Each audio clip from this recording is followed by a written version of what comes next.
Hi guys, it's Webby and welcome back to another video.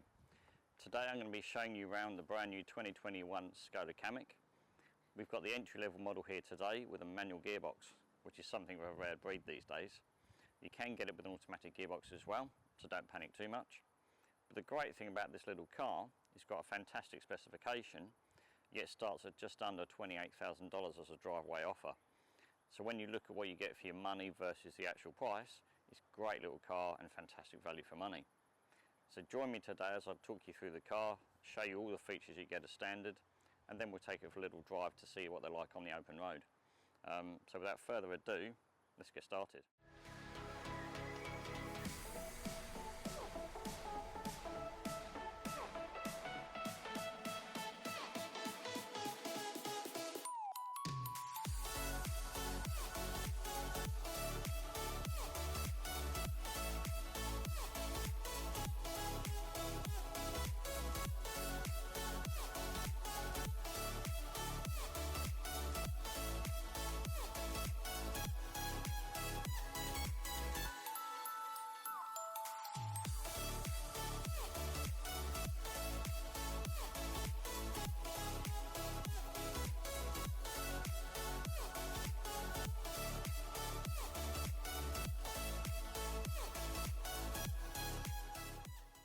So this car competes in a section which is very popular these days, the mini SUV.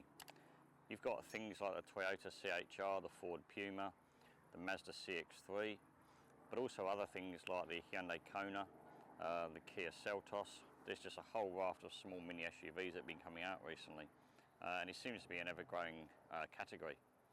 So this car's really got a tough job on its hands to try and beat all those named competitors. But when you have a look at this specification, you'll see that actually it stacks up really well. So starting off under the bonnet, it's got a 1 litre 3-cylinder turbocharged engine, which puts out 85 kilowatt and 200 newton meters of torque, which incidentally is exactly the same, unsurprisingly, as its cousin, the Volkswagen T-Cross. This car, as I said, has got the manual gearbox, which is 6-speed, but it's also available with a 7-speed dual clutch transmission.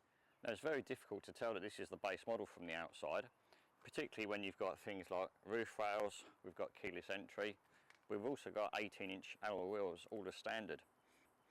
Features that you might expect to see on models further up the range. One thing I really didn't expect to see on this entry-level Kamiq is an electric tailgate, which you can basically operate from the button on the key. It opens up to a very impressive 400 litres of carrying capacity. But also there's some nice little touches in here as well.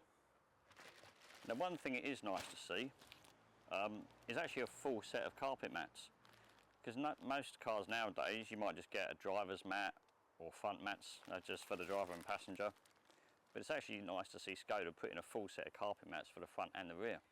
Other nice things in the boot, we've actually got this reversible mat as standard as well. One side is carpet, but you can flick it over, pop it back in, and it's rubber the other side. So if you're getting in with wet muddy boots from footy or going for a walk in the woods, put your boots in there and it's not going to get your carpet dirty, which is actually another nice little feature. So getting into the Kamiq, and the surprises keep coming, not only have we got keyless entry, but in typical Skoda style we've got an umbrella in the driver's door. So let's jump inside and actually have a look at the cabin and the features and standard equipment you get in here as well. As soon as you sit in the driver's seat, again it doesn't feel like a base model in here. All the materials are really nice quality, the seats are very supportive and comfortable, and at no point do you think you've bought the cheapest car in the range. And the good news keeps coming. In front of the driver you've got a 10.2-inch digital display, again something you'd probably find further up the range in other manufacturers. Push button start obviously because of the keyless entry, and you bring the little 3-cylinder engine into life. In the centre of the dashboard we've got this really nice 8-inch colour touchscreen. It doesn't have built-in satellite navigation, but it does give you Apple CarPlay and Android Auto. It's wired in the standard specification, but there are optional packages that you can add to the base model Kamiq, which would then give you wireless Apple CarPlay as well. Further down we've got standard dual zone climate control, which is another nice welcome feature. And then just below here, we've got wireless smartphone charging, plus also 2 USB-C fast charging connection points as well, which is really nice to see. And it even fits just about my iPhone 12 Pro Max, something that other cars I've been driving recently haven't been able to do. There are 2 optional packages that you can choose to have on your Kamiq. The first one is called the Driver Support Pack. This will give you an upgrade on your seats to leather and suede, as well as an electric driver's seat and heated seats in the front and the rear.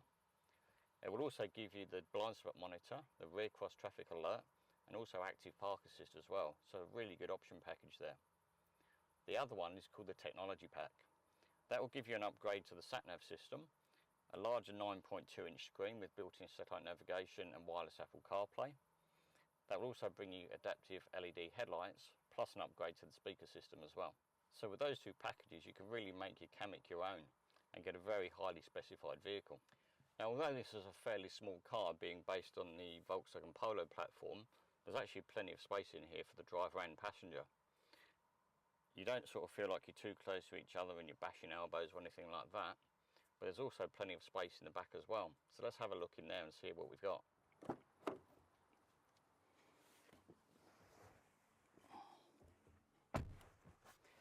Stepping into the back of the Kamiq, and you can immediately see how much leg space I've got. There's absolutely acres here, plus also a decent amount of headroom as well. So it's a really comfortable place to be. We've got some other nice features in here as well, like rear air vents for the passengers. Plus we've also got a further 2 USB-C charging points, really handy for keeping your phones or your iPads charged whilst you're driving. The only thing I probably would have liked to see would have been a rear centre armrest for the back passengers, and maybe some cup holders in the middle as well. But you can't have everything, I guess. So now we've had a bit of a look around the car on the inside and the outside, we'll take it for a drive and just see what it's like on the open road.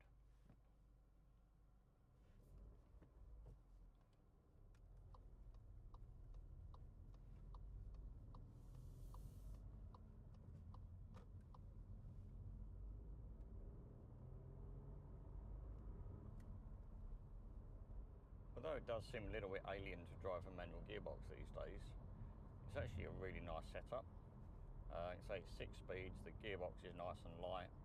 There's a slight sort of notchiness to it, so you kind of know where you are and what gear you're putting the car into. And it just feels really, really nice to drive. It's pretty quiet in here as well, not much road noise is getting through. And it's just a lovely, relaxed sort of place to be. The clutch is nice and light as well, so if you do find yourself in some stop-start traffic, you're not going to get to the end of your journey and your left leg's all swelled up from pushing the clutch too much. Now, being a small engine and a rather small car, fuel economy is really impressive as well, rated at 5 litres per 100 kilometres, so you get plenty of range out of the tank. This little 3-cylinder engine is fantastic. It'll poodle around town, nipping in and out of traffic and be absolutely fine. But I'm just going up a hill, left it in 4th gear, and didn't even need to change down, and up it went. In fact, the speed actually increased, which I was quite impressed about. When you get the engine up in the higher rev range, it makes a nice little throaty noise as well. Above sort of 3,000 or 4,000 revs, it's definitely got that sort of half of a V6 noise to it. And yeah, it gives it a bit of a sporty character as well, which is nice. So that brings us to an end for the video for the Skoda Kamiq. A really impressive little package. It's a great car to drive, it's got fantastic specification, excellent value for money. What else could you want from a small car? I really believe it's going to shake up the competition in this small sort of SUV segment, give all the other sort of mainstay competition a real run for their money.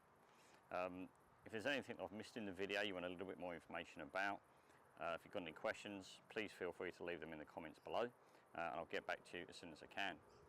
If you enjoyed the video, please give it a thumbs up, and if you want to see more videos like this one, subscribe to the channel and hit the notification bell, and then you'll be notified every time a new video comes out. So thanks for joining me today, and I look forward to seeing you all in the next one.